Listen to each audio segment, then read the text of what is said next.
And you never told anyone. Now that's remarkable. Mr. Gower was always good to us kids. He gave a lot of us our first jobs. Yes, and he never stopped caring about you, that's for sure. Why, remember that handsome suitcase he gave you the night that you finally thought you were on your way to college? That was 1,000 years ago. For he's a jolly good fellow, for he's a jolly good fellow, for he's a jolly good fellow, which nobody can deny. May you always use it in good health. Wow. How can I thank you, Mr. Gower? By graduating with honors. That would make us all very proud. Fat chance. I'll lay you a bet, little brother. Haven't got time. I'm off to my dance. How do I look? Like a goon in a penguin suit. Where's the funeral? All right, you two, break it up. You look nice, Harry. Well, of course he does. That's my tux. What's your verdict, Aunt Tilly? Do I look good enough to eat? You lay a hand on me, young man, I'll hit you. Aunt Tilly, I'm in love with you, and there's a full moon out tonight. Harry, that is enough. Hey, Mom, I have to borrow the car. I have to take over a few plates and stuff. Whose plates? I'm chairman of the Eats Committee, Mom, and we're short a couple of dozen plates. Well, now, wait a minute. You can't use my good china. Why, that was your grandmother's and her mother's before that. Are you listening to me? Oh, we sure are gonna miss you, Georgie. I'm gonna miss you too, Violet. Say, that's some dress you got on there. Oh, this old thing? Why, it's just a hand-me-down like Harry's. Well, it sure is pretty, isn't it? George? Huh? What? Oh, the dress. Yes, you look very nice, Violet. Well, I guess I'd better be going. The dance starts in another half hour. Hey, why don't you drop by later on? I might just do that. Oh, I hope you do. Goodbye now. Want Ernie and me to walk you over to school? That won't be necessary. Take care, Georgie.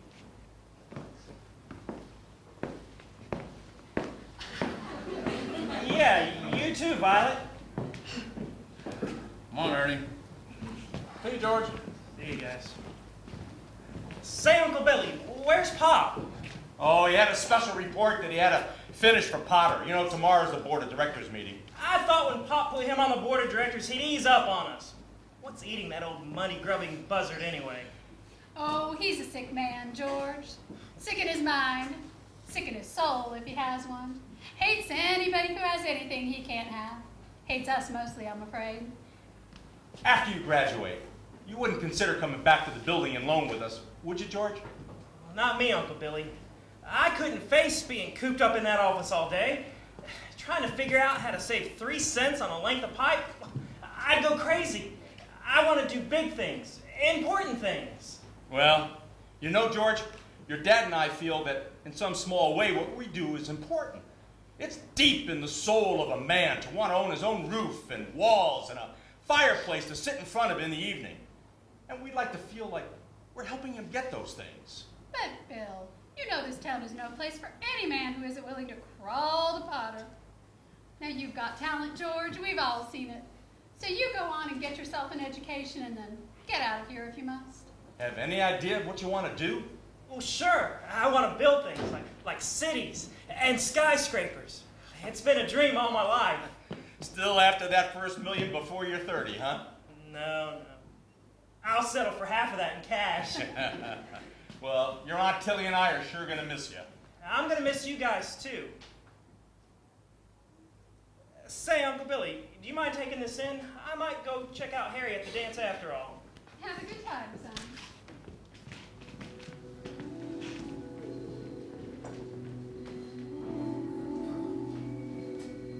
And you had a wonderful time, too. Remember, that was the first night you met Mary Hatch.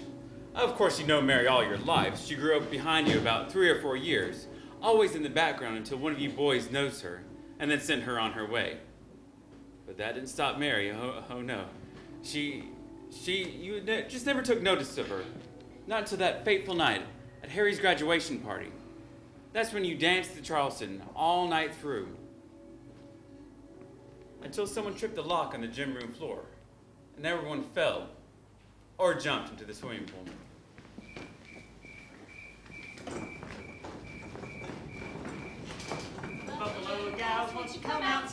won't you come out tonight? Won't you come out tonight? Buffalo gals, won't you come out tonight? And dance by the light of the moon. Hot dog, just like the church choir. Beautiful. You should have seen the commotion in that locker room. I had to knock over 3 people to get these things we're wearing. I bet over half of your class jumped into that pool. Well, half the town said it wasn't a good idea to build a gym floor over a swimming pool. I wonder who turned that key. It's probably somebody who was jealous that you chose me to dance with you. You think? Maybe? Say, let me hold that old wet dress of yours. Hello. Well, hello. You look at me as though you don't know me. Well, I don't know you. Well, you pass me on the street almost every day. Me? Uh-huh. That wasn't you. That was a little girl named Mary Hatch. Do I look as funny as you do?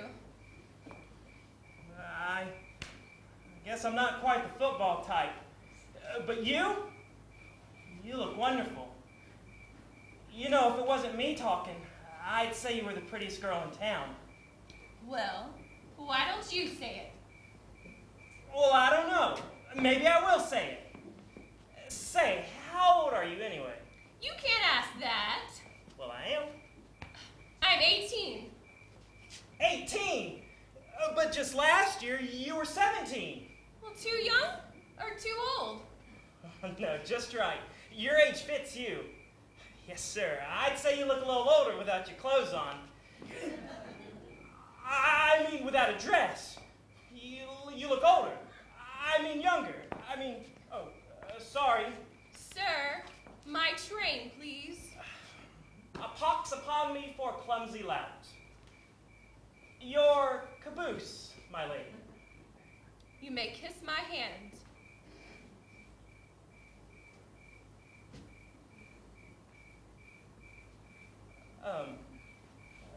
Mary. As I was slumbering down the street, down the street, down the All right, then. I'll throw a rock at the old Granville house. Oh, no, George, don't. I love that old place. Oh, no. See, you make a wish, and then you try and break some glass. You gotta be a pretty good shot nowadays, though, with all the glass broken out like it is. Oh, no, George, don't. It's full of romance, that old place. I'd like to live in it. In that old place? Uh-huh. I wouldn't live in it as a ghost. And now look, right up on the second story there.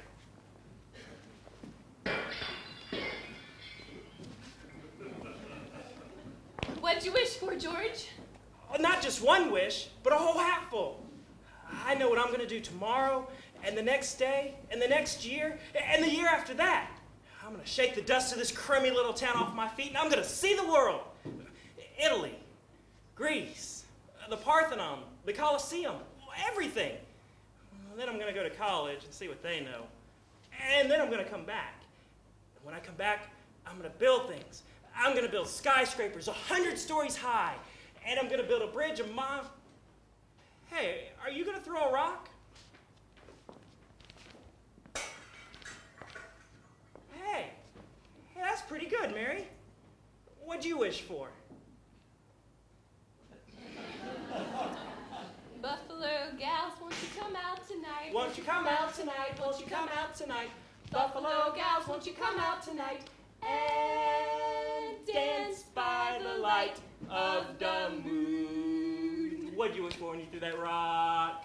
Oh, no. Oh, come on, tell me. Well, if I told you, it might not come true. What'd you wish for, Mary? You want the moon? Just say the word and I'll throw a lasso around it and pull it down. Hey, that's a pretty good idea, Mary. I'll give you the moon. Well, I'll take it. And then what? Well, then you could swallow it, and it would all dissolve, see? And the moonbeams would shoot out of your fingers, and out of your toes, and out of the ends of your hair. Am I talking too much? Yes, you are. Who is that? Will you please kiss that girl before you talk her to death? What? Oh, you know, Ernie, it's wasted on the wrong people. You're telling me? It's just wasted. Hey, Bert, Ernie, you guys come back here. I'll show you some kissing that'll really spin your head around. Yeah.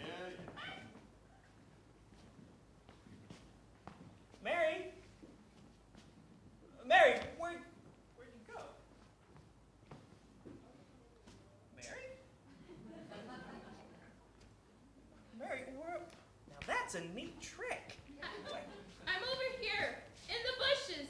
Oh, well, here you go. Wait a second. Now this is a very interesting situation.